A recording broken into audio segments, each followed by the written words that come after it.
রাসূলুল্লাহ তোমাকে নিয়ে ভয় পাচ্ছেন। দেখো মুসাব, তোমাকে অনেক বিপদের মুখোমুখি হতে হবে। তুমি তো অনেক ধনী যুবক, এই প্রতিকূলতা কি তুমি মোকাবেলা করতে পারবে? আমি বাবার জন্য কাঁদছি, যায়েদ ইবনে আমর, যিনি কুরাইশদের মূর্তি আর তাদের নিয়ম নীতির বিরোধিতা করেছিলেন। এই কারণে তাকে নিজ ভূমি থেকে বের করে দেওয়া হয়েছিল। জাইদ, আমার চাচাতো ভাই মোহাম্মদ কোথায়? তার কাছে আপনি কি চান ইবনে হারিস? এই যে মক্কার যুবকেরা, হ্যাঁ তোমাদের বলছি, কি করছিলে তোমরা এখানে? একটু আগে তোমরা সবাই একত্রিত হয়ে ফিসফিস করে একে অপরকে কি যেন বলা বলি করছিলে। দেখো, আগের মতো গায়ে সুগন্ধি মাখো না, আর নিজের কাপড় চোপড় উপর নজরও দিচ্ছ না। কেমন সব কাপড় পরে ঘুরছো? কোথায় তোমার সেই রেশমি কাপড়? এসবে সময় নষ্ট করি না আম্মা। একজন মানুষকে কখনো সুগন্ধি দিয়ে অথবা পোশাক দিয়ে বিচার করা যায় না, বিচার করতে হয় মন দিয়ে। তোমার যে কি হয়ে গেল বাবা, বুঝতে পারছি না।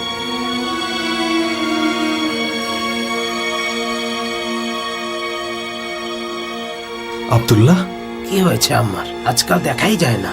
আব্দুল্লাহ, আমিও তো তোমাকে খুঁজে বেড়াচ্ছিলাম। শোনো আম্মার, একটা প্রশ্ন ছিল, সত্যি বলবে? মিথ্যা আমি পছন্দ করি না, নিজেও বলি না। কাবার শপথ নিয়ে জিজ্ঞেস করছে, সত্যি সত্যি কি মক্কায় কোনো নবী এসেছেন? তাহলে তুমিও রাব্বিল কাবার শপথ নিয়ে বলো। যদি তোমাকে সত্যিটা বলি, তাহলে তুমি গোপন রাখবে? তুমি নিশ্চিন্তে বলো। তুমি একদম সত্যি কথা শুনেছ আব্দুল্লাহ, মক্কায় একজন নবী এসেছেন। কোথায় আছেন তিনি? কিন্তু তার কাছে তোমার কি দরকার? আমি তার সামনে গিয়ে ঈমান আনতে চাই। খুব ভালো সিদ্ধান্ত, খুব ভালো সিদ্ধান্ত নিয়েছো আব্দুল্লাহ। চলো, আমি তোমাকে এখনই নিয়ে যাব আল্লাহর রাসূলের কাছে। মক্কায় খুব অদ্ভুত একটা বিষয় আমার চোখে পড়েছে আব্বাস। কিসের কথা বলছো যেটা তুমি দেখতে পাচ্ছ আমি পাচ্ছি না? কিছু তো একটা হচ্ছে মক্কায়। কি সেটা? তুমি তো ভালো করেই জানো আব্বাস, কুরাইশ প্রধানেরা সব সময় রাজার মতোই মনে করে নিজেদের। এটা তাদের পুরনো অভ্যাস, কারণ তারা পবিত্র ভূমি আরবের প্রধান। কিন্তু তাদের মধ্যে কারো কারো অভ্যাস বদলে যাচ্ছে কেন? হ্যাঁ, কাদের কথা বলছো তুমি? অনেকের মধ্যে একটা অবাক করা বিষয় কিছুদিন ধরে আমি লক্ষ্য করছি। যেমন সেদিন মুসাব বিন উমাইরকে দেখলাম, সে বিলাল হাবাসিকে জড়িয়ে ধরেছিল। তাদেরকে দেখে মনে হচ্ছিল হঠাৎ করে তাদের দুজনের মধ্যে খুব মিল মোহব্বত হয়ে গেছে। আর ওই যে আবু বকর, আতিক বিন আবি কুহাফা তাইমি, যে তাইম গোত্র থেকে এসেছে, আমি দেখেছি আম্মার বিন ইয়াসিরের মতো একজন দরিদ্রের সাথে তার মতো একজন ধনবান ব্যক্তি ঘন্টার পর ঘন্টা বসে কথা বলছিল। এরকম অনেকের মধ্যে আবু উবাইদা বিন আল জাররাহ আছে। মক্কার এত বড় বংশের লোকেরা সব দাসদাসীদের সাথে মিশছে। কুরাইশদের তো এর আগে কখনো এমন করতে দেখিনি আব্বাস। হয়তো তাদের সাথে সম্পর্ক ভালো করতে চাইছে, অথবা হয়তো তারা এসব করে আরবের মানুষদের প্রিয় হতে চাইছে, কারণ তারাও তো মক্কাবাসী। না না, অন্য কিছু আছে, নিশ্চয়ই কোনো কিন্তু আছে আব্বাস। এত চিন্তা করো না আবু সুফিয়ান। তোমার ইয়েমেনের সফর কেমন ছিল? তোমাকে একটা কথা বলি, তুমি শুধু আমার চাচাতো ভাই না, আমার অনেক ভালো বন্ধু, আর তোমার সঙ্গও আমার ভালো লাগে। তুমি যেমন সাহসী একজন মানুষ, তেমন সুন্দর তোমার কথা। তুমি সেই মানুষ যে হজের সকল নিয়মকানুন সুন্দরভাবে পালন করো। রাসূলুল্লাহ সাল্লাল্লাহু আলাইহি ওয়াসাল্লাম বলেছেন যে সাল্লাল্লাহু আলাইহি ওয়াসাল্লাম উনি বলেছেন যে সালাত 2 রাকাত করে বাধ্যতামূলক পড়তেই হবে। সেটা কিভাবে করতে হবে জাফর? তার কাছে জিবরাইল আলাইহিস সালাম এসেছিলেন। জিবরাইল তার মাথা মাটিতে ঠুকলেন, পানির লহর বের হলো। তা দিয়ে জিবরাইল আলাইহিস সালাম ওযু করলেন, আর তারপর রাসূল সাল্লাল্লাহু আলাইহি ওয়াসাল্লামও করলেন। সাল্লাল্লাহু আলাইহি ওয়াসাল্লাম ওযু করার পর জিবরাইল তার পেছনে দাঁড়ালেন এবং এরপর রাসূলুল্লাহ সাল্লাল্লাহু আলাইহি ওয়াসাল্লামের সাল্লাল্লাহু আলাইহি ওয়াসাল্লাম পেছনে নামাজ পড়লেন।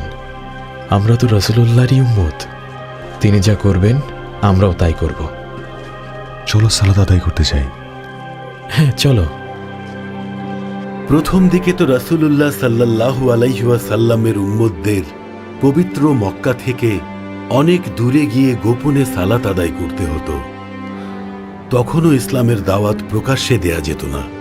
নবীজির সপ্ত আসমানের উপর মেরাজ গমনের ঘটনার পর দিনে 5 ওয়াক্ত সালাত সে সময় বাধ্যতামূলক করা হলো। প্রত্যেক সালাতের জন্য নির্দিষ্ট সময় নির্ধারিত ছিল সূর্যোদয়ের আগে, দুপুরে এবং দুপুরের পর, সূর্যাস্তের পর ও রাতে। এদিকে জিব্রাইল আলাইহি ওয়াসাল্লাম তার কাছে কোরআনের বার্তা নিয়ে আসতেই থাকেন। واللوح والقلم البديع روى نظمت أسامي الرسل فهي صحيفة في اللوح واسم محمد طغرى في اللوح واسم محمد طغرى بك يا ابن عبد الله قامت سمحة بالحق من ملل الهدى غراء هو صبغة الفرقان نفحة قدسه والسين من سوراته والراء والسين من سوراته والراء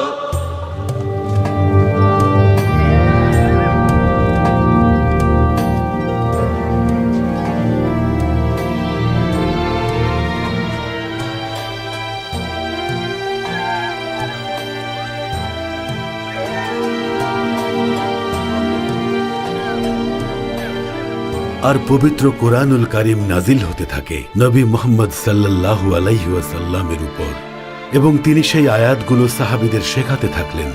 নবীজি তার সাহাবীদের সেই আয়াতগুলো চামড়ার টুকরা, গাছের ছাল এবং অন্যান্য জায়গায় লিপিবদ্ধ করার জন্য নির্দেশ দিলেন।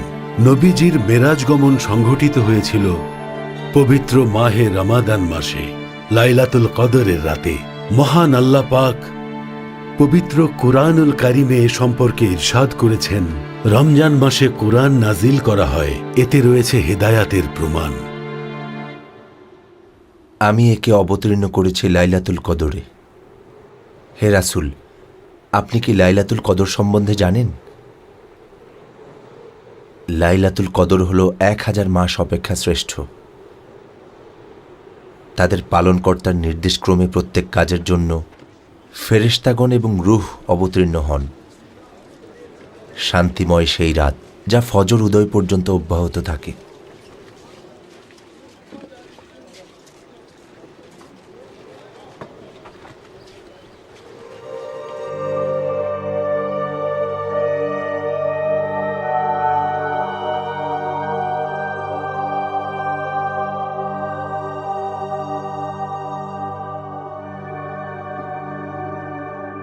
আমি উম্মে আইমান, আমি বারাকা, তোমার আরেকজন মা, যে মা তোমাকে ভালোবেসে লালন পালন করেছিল, যে তোমাকে অনেক ভালোবাসে। তাই আমি তোমার স্ত্রী খাদিজার সামনে বলছি, আশহাদু আল্লা ইলাহা ইল্লাল্লাহ ওয়া আশহাদু আন্না মুহাম্মাদান রাসূলুল্লাহ।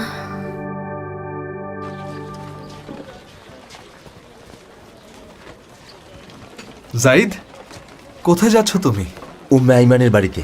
ওনাকে আমি একটা খুশির খবর দিতে যাচ্ছি আম্মার। আমাকে বলো জাইদ, বলো কি খুশির খবর দিতে যাচ্ছ?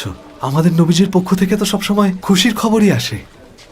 সাল্লাল্লাহু আলাইহি ওয়াসাল্লামের নামে বলছি, উম্মে আইমানকে আমি এই খুশির খবরটাই দিতে যাচ্ছি যে আমি তাকে স্ত্রী হিসেবে গ্রহণ করব, কারণ তার স্বামী তাকে ফেলে রেখে চলে গেছে। তাই আমি বারাকাকে স্ত্রী হিসেবে গ্রহণ করব। সত্যি বলছো তুমি জাইদ? হ্যাঁ, আমি একজন ভালো মহিলাকে বিয়ে করতে যাচ্ছি। অনেক অনেক শুভকামনা জাইদ, তোমাকে অনেক অনেক শুভকামনা।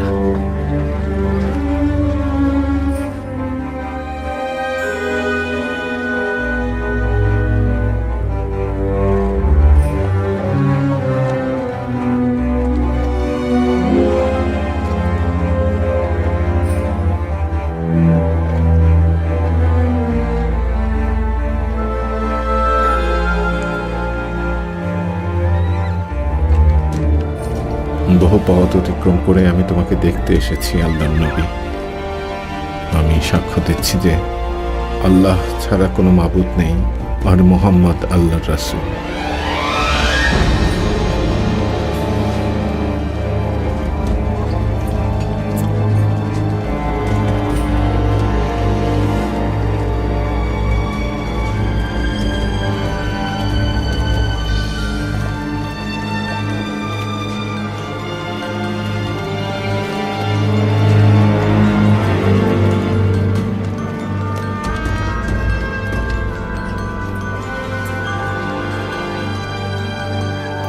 এটা কাদের দুর্গ? আমি কি আমার গন্তব্যে তাহলে পৌঁছে গেছি? এটাই কি সেই জায়গা যেখানে আমি আল্লাহর নবীকে খুঁজে পাবো? কি নাম এই জায়গার? এটা খাইবারের দুর্গ। তার মানে বাইতুল হারামের কাছাকাছি চলে এসেছি। চুপ করো, চুপচাপ সামনের দিকে অগ্রসর হও।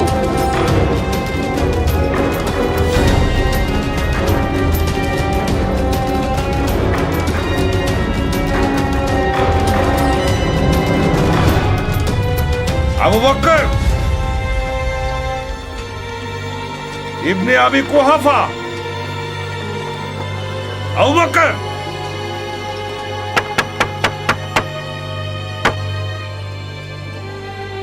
আমার কাছে কি চান আপনি আবুল হাকাম? একটা খবর শুনে আমি আসলাম। কি খবর? মক্কায় ইদানিং একটা বিষয় খুব গুঞ্জন শোনা যাচ্ছে। এই বিষয়ে তুমিও নিশ্চয়ই কিছু জানো। কি বলতে চান বলে ফেলুন আবুল হাকাম। কুরাইশে অবিশ্বাসীদের সংখ্যা বাড়ছে। অনেক আগে থেকেই তো কুরাইশদের মধ্যে দুর্বলেরা একেশ্বরবাদে বিশ্বাসী হয়েছে। তারা নির্জনে ধ্যান আর প্রার্থনা করার জন্য অনেক দিন ধরেই মক্কার পর্বতে যাচ্ছে। কুরাইশরা সবসময় তাদেরকে অস্বীকার করেছে, তারাও কুরাইশদের করেছে। আমি যা শুনেছি সেটা এর থেকে অনেক বেশি গুরুতর আবু বকর। শুনলাম তুমি নাকি ওদের অনুসারী হয়ে গেছো। তাতে আপনার কি সমস্যা আবুল হাকাম? মক্কাতে ইহুদিরা মুসার অনুসারী, সাবিয়নেরা একেশ্বরবাদীরা, এমনকি খ্রিস্টানেরাও আছেন মক্কায়। তাদের সবার ধর্মে একজন সৃষ্টিকর্তার কথা বলা হয়েছে। তাদেরকে তো আপনি কখনো কিছু বলেন না। আমি তো বুঝি না কুরাইশরা এসবের পিছনে কেন পড়ে আছে। অন্যরা তো কখনো আমাদের বলেনি সৃষ্টিকর্তার উপর অবিশ্বাস আনতে। ওই মোহাম্মদ তোমার মগজ ধোলাই করে দিয়েছে। আপনার বয়স কেবল বাড়ছে ইবনে হিসাম, তারপরও আপনি অন্ধকারে পড়ে আছেন।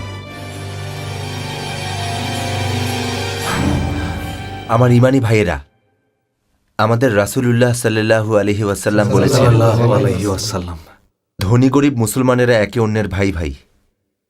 তাই গরিবদের প্রতি আপনারা সদয় হন, শক্তিশালীরা দুর্বলদের পাশে দাঁড়াবেন।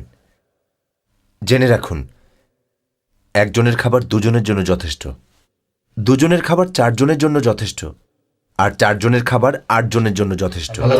বলেছেন আল্লাহ রাসূল সাল্লাল্লাহু আলাইহি ওয়াসাল্লাম আরো বলেন, সাল্লাল্লাহু আলাইহি ওয়াসাল্লাম, মুমিন ছাড়া কেউ যেন তোমাদের সঙ্গী না হয়, এবং মুমিন ছাড়া কেউ যেন তোমাদের খবর না পায়। যিনি আল্লাহর উপর বিশ্বাস স্থাপন করবেন, আল্লাহ তাআলা তার উদ্দেশ্যে এই আয়াতগুলো নাজিল করেছেন। আল্লাহর নাম উচ্চারিত হলে প্রকৃতি ইমানদারের অন্তর কেঁপে ওঠে। এবং যখনই তারা কোরআনের কোনো আয়াত তেলাওয়াত শুনবেন, তখন তাদের ঈমান আরো বেশি দৃঢ় এবং শক্তিশালী হবে। যিনি নিয়মিত সালাত আদায় করবেন, তিনি দুনিয়া ও আখিরাতে পুরস্কৃত হবেন। আল্লাহ বলেছেন। খালিদ, কোথায় যাচ্ছ তুমি? মক্কার জমায়েতে যাচ্ছি বাবা। মনে হচ্ছে ওদের সঙ্গ তোমার খুব ভালো লাগছে। হ্যাঁ, ওদের সঙ্গ ভালোই লাগছে। তাড়াতাড়ি চলে এসো। ঠিক আছে বাবা।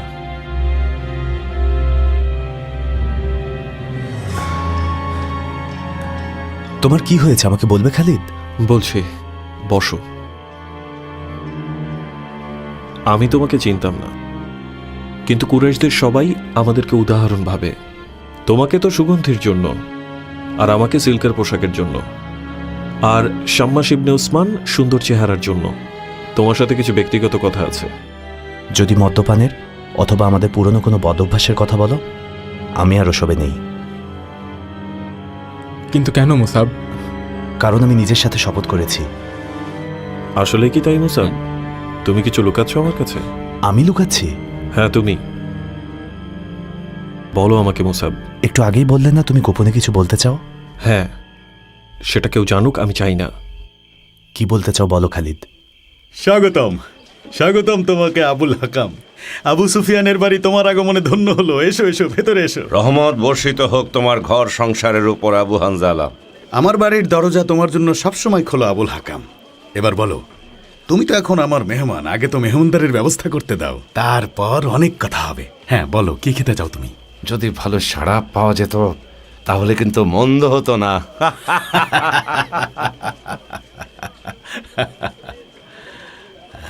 আমি বলবো মুসাব, রব্বিল কাবার কসম করে বলছি, আমাদের আজকের সব কথা গোপনই থাকবে। তাই তোমার আমার ভয়ের কিছু নেই।